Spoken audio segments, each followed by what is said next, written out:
Today is June 12th. Welcome to Big Book Daily. My name is Rob. I am an alcoholic. It is a thrill, honor, and joy to be here with you today as we journey through the Big Book of Alcoholics Anonymous and the 12 Steps and 12 Traditions. Today out of the Big Book, we are going to begin Chapter 9, The Family Afterward, by reading pages 122 and 123. Out of the Personal Stories, we're going to be reading Listening to the Wind, the bottom of page 464. And out of the 12 and 12, we are going to continue Tradition number 8 by reading page 169. So with all that, my friends, as you can hear the birds chirping in the background, I'm sure, recording a little later this morning, hope you're doing well today. We've been given a brand new set of 24 hours, clean slate, and we're sober, so that's always an exciting thing. So let's go ahead and press on and get to the good stuff. All right, so we are beginning, as I said, Chapter 9, The Family Afterward today. So we just finished up Chapter 8, all about suggestions from wives of alcoholics, to wives of alcoholics. And, of course, the wives aren't the only ones who are affected from those who are suffering from alcoholism. There's also the children. So we're going to talk about that and explore that today. Chapter 9, The Family Afterward. Our womenfolk have suggested certain attitudes a wife may take with a husband who is recovering. Perhaps they created the impression that he is to be wrapped in cotton wool and placed on a pedestal. Successful readjustment means the opposite. All members of the family should meet upon the common ground of tolerance, understanding, and love. This involves a process of deflation. The alcoholic, his wife, his children, his in-laws, each one is likely to have fixed ideas about the family's attitude towards himself or herself. Each is interested in having his or her wishes respected. We find the more one member of the family demands that the others concede to him, the more resentful they become. This makes for discord and unhappiness. And why? Is it not because each one wants to play the lead? Is not each trying to arrange the family show to his liking? Is he not unconsciously trying to see what he can take from the family life rather than give? Cessation of drinking is but the first step away from a highly strained, abnormal condition. A doctor said to us, years of living with an alcoholic is almost sure to make any wife or child neurotic. The entire family is, to some extent, ill. Let families realize, as they start their journey, that all will not be fair weather. Each in his turn may be footsore and may struggle. There will be alluring shortcuts and bypaths down which they may wander and lose their way. Suppose we tell you some of the obstacles a family will meet. Suppose we suggest how they may be avoided, even converted to good use for others. The family of an alcoholic longs for the return of happiness and security. They remember when father was romantic, thoughtful, and successful. Today's life is measured against that of other years, and when it falls short, the family may be unhappy. Family confidence in dad is rising high. The good old days will soon be back, they think. Sometimes they demand that dad bring them back instantly. God, they believe, almost owes this recompense on a long overdue account. But the head of the house has spent years in pulling down the structures of business, romance, friendship, health. These things are now ruined or damaged. It will take time to clear away the wreck. Those old buildings will eventually be replaced by finer ones. The new structures will take years to complete. Father knows he is to blame. It may take him many seasons of hard work to be restored financially, but he shouldn't be reproached.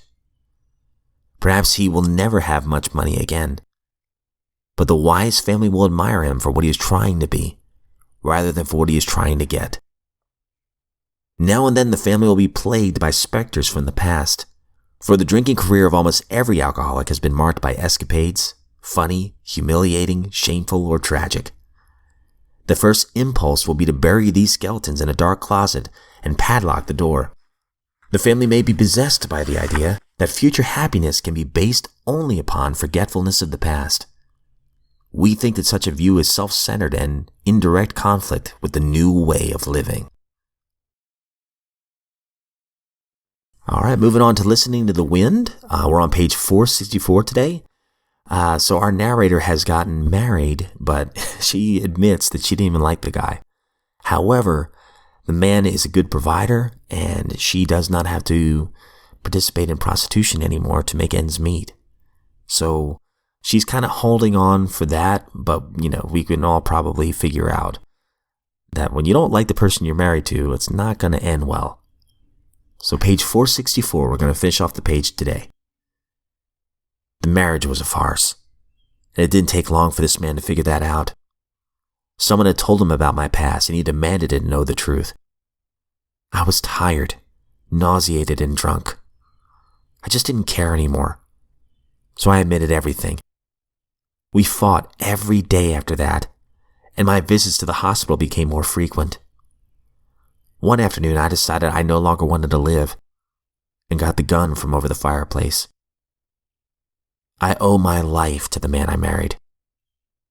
He heard my child scream from out back and came running into the house.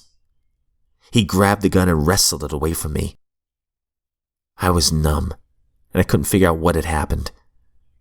My son was taken away from me by the authorities, and I was placed in lock ward for the criminally insane. I spent 3 days there on legal hold. Man, so things are obviously getting really dark here. Definitely want to come back to this in a minute. And finally, my friends, we're on tradition number 8. Alcoholics Anonymous should remain forever non-professional, but our service centers may employ special workers.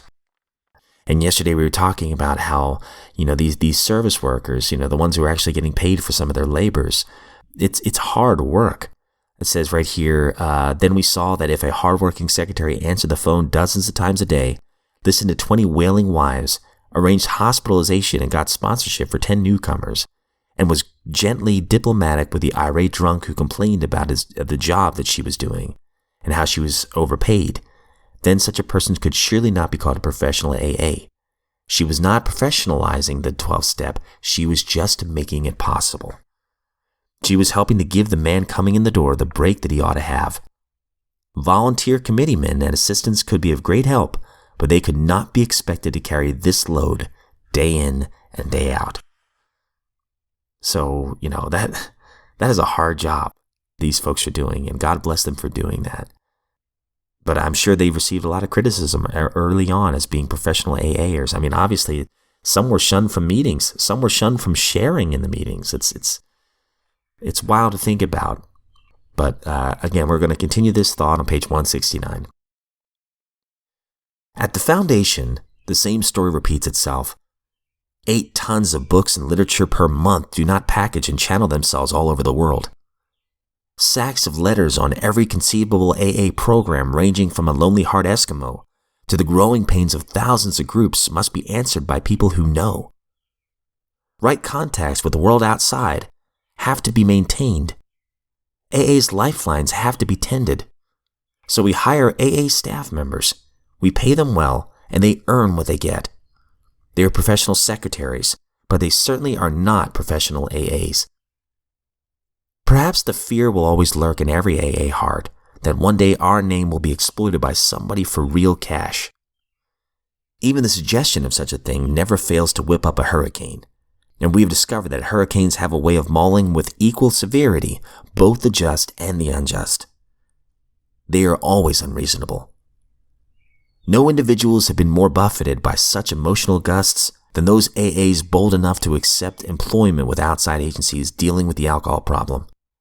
A university wanted an AA member to educate the public on alcoholism. A corporation wanted a personnel man familiar with the subject. A state drunk farm wanted a manager who could really handle inebriates. A city wanted an experienced social worker who understood what alcohol could do to a family. A state alcohol commission wanted a paid researcher. These are only a few of the jobs which AA members as individuals have been asked to fill. Now and then, AA members have bought farms or rest homes where badly beat up topers could find needed care. The question was, and sometimes still is, are such activities to be branded as professionalism under AA tradition? So we will find out the answer to that tomorrow, my friends.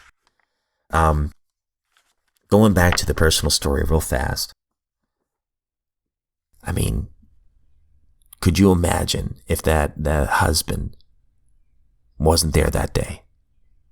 That our friend picked up the gun. Could you imagine, That's how low alcoholism can take us. And I know you've heard this before, I'm sure. I mean, I heard it before too, but it truly is the truth. Suicide is a permanent solution to a temporary problem. Let that sink in for just a second.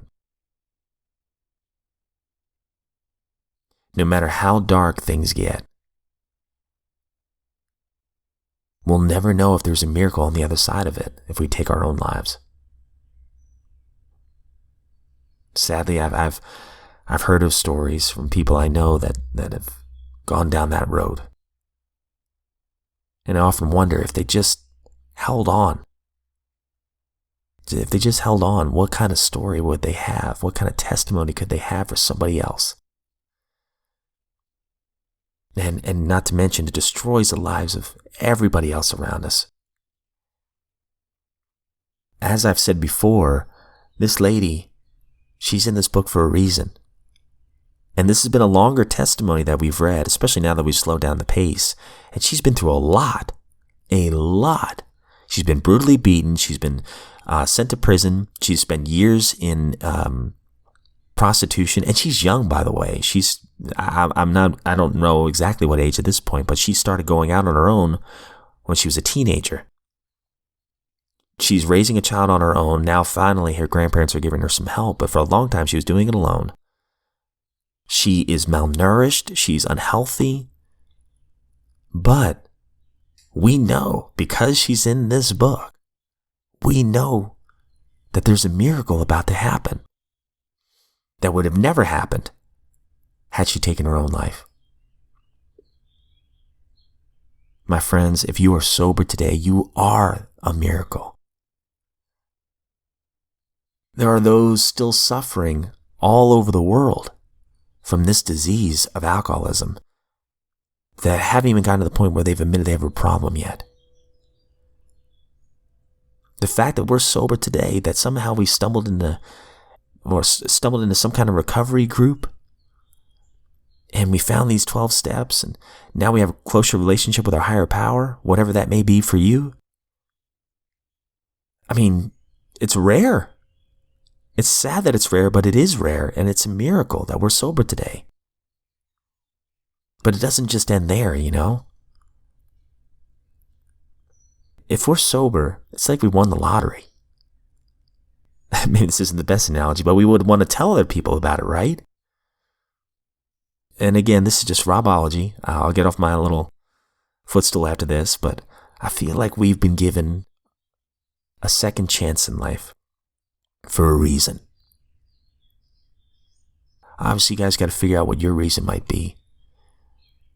But I know for me, I want to tell people about it.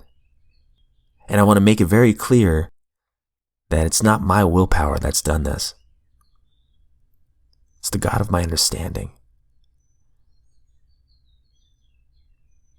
And I'm so grateful just to be here today. And I'm grateful that you're here as well. My friends, as always, I don't speak on behalf of AA, NA, Al-Anon, or any other sect, denomination, or anything like that. I'm just a guy, grateful for the miracle of sobriety. And if we were given another set of 24 hours, I sincerely look forward to seeing you right back here tomorrow.